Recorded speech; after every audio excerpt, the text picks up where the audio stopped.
Selamat pagi Ibu dosen, perkenalkan nama saya Gina Sonia Manalu, NPM 1909100137. Di sini saya akan memaparkan proposal saya yang berjudul Pengaruh menggunakan game online terhadap minat belajar siswa di kelas 6 SD 173385 Guting. Yang pertama itu pendahuluan, yang dimana latar belakang.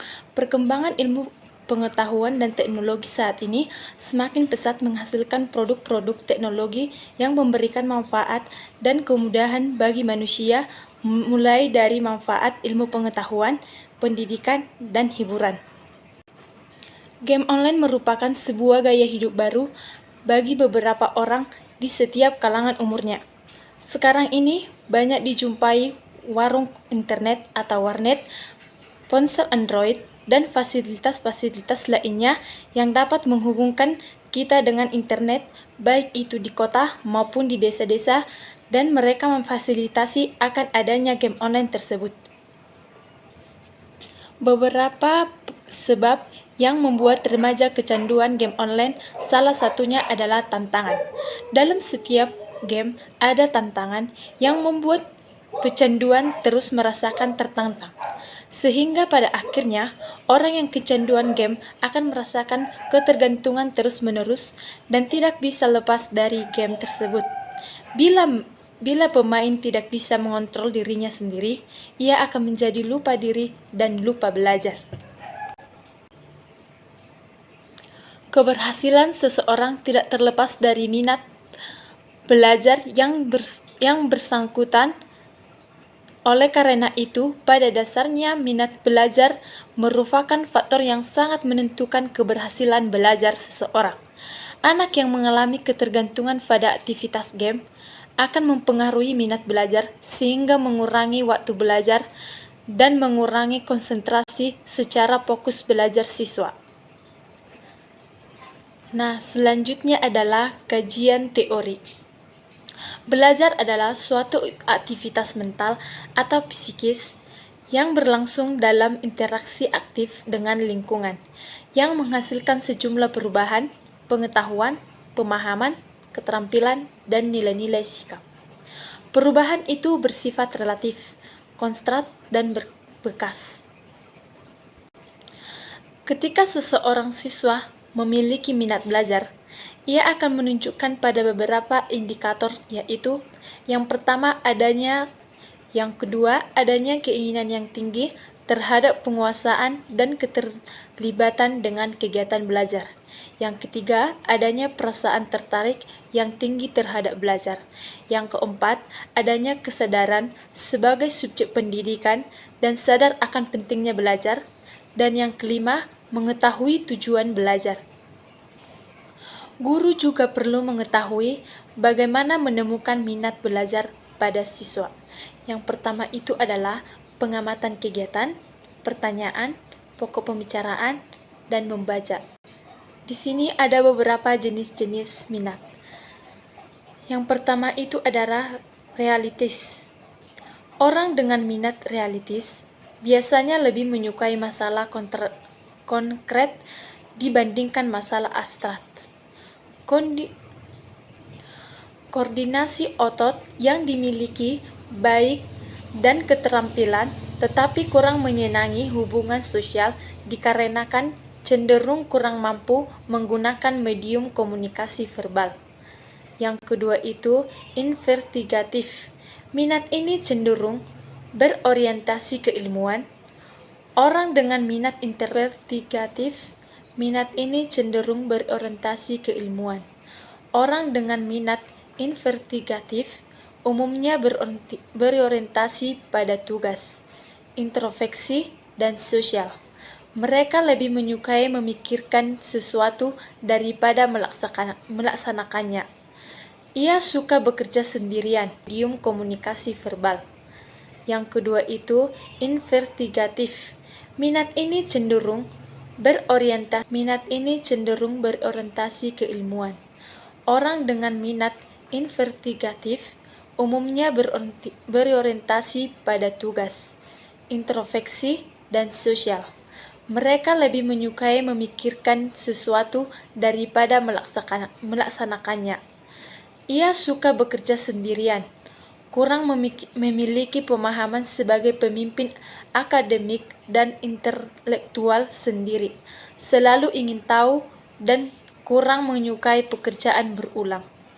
Yang ketiga itu adalah artistik minat. Artistik membuat orang cenderung menyukai hal-hal yang bersifat terstruktur, bebas, memiliki kesempatan berinteraksi, kreatif dalam bidang seni dan musik, dan sangat membutuhkan suasana yang dapat mengeksplorasikan sesuatu secara individu.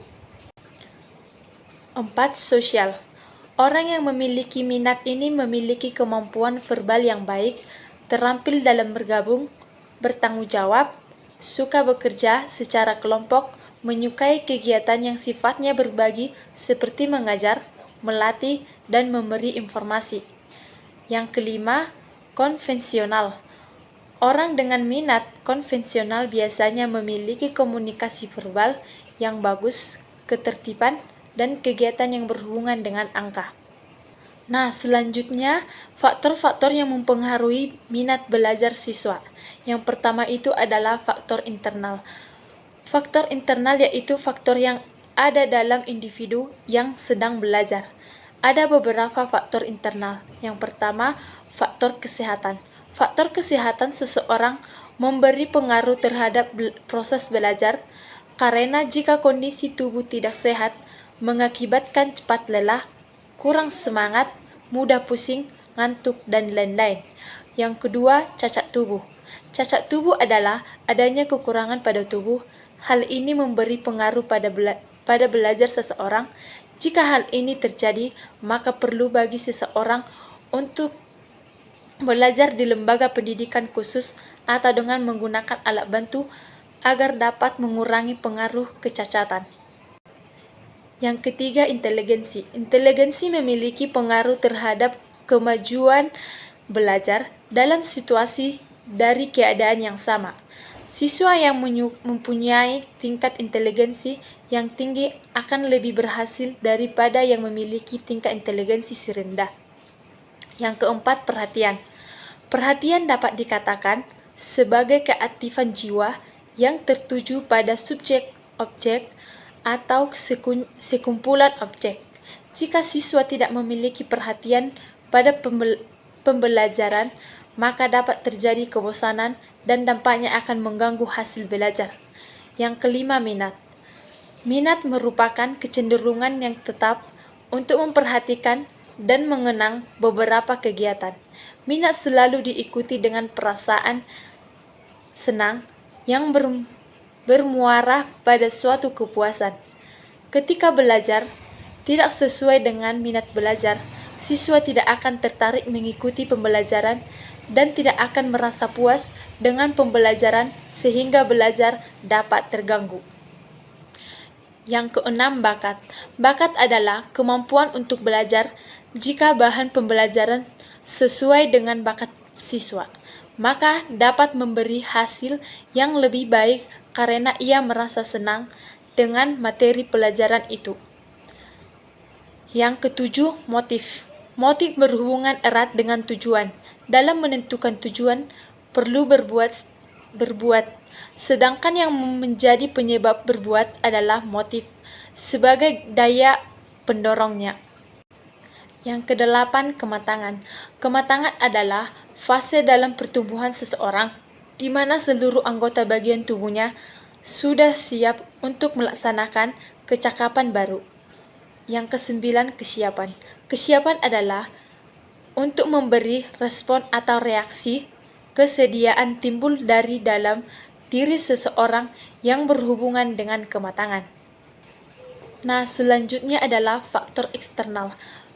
Faktor eksternal yaitu faktor yang ada di luar individu. Yang pertama itu adalah faktor keluarga. Keluarga merupakan lingkungan pertama yang dimiliki siswa. Yang kedua, faktor sekolah. Faktor sekolah adalah lingkungan yang kedua, yaitu sekolah di sekolah yang merupakan tempat untuk belajar. Yang ketiga adalah faktor masyarakat. Faktor masyarakat juga memberi pengaruh terhadap minat belajar. Selanjutnya, dampak menggunakan game online. Yang pertama itu dampak positif. Yang pertama itu video game melatih problem solving. Yang kedua, memberi penguatan yang positif. Yang ketiga, melatih anak berpikir strategis. Yang keempat, melatih anak membangun jaringan.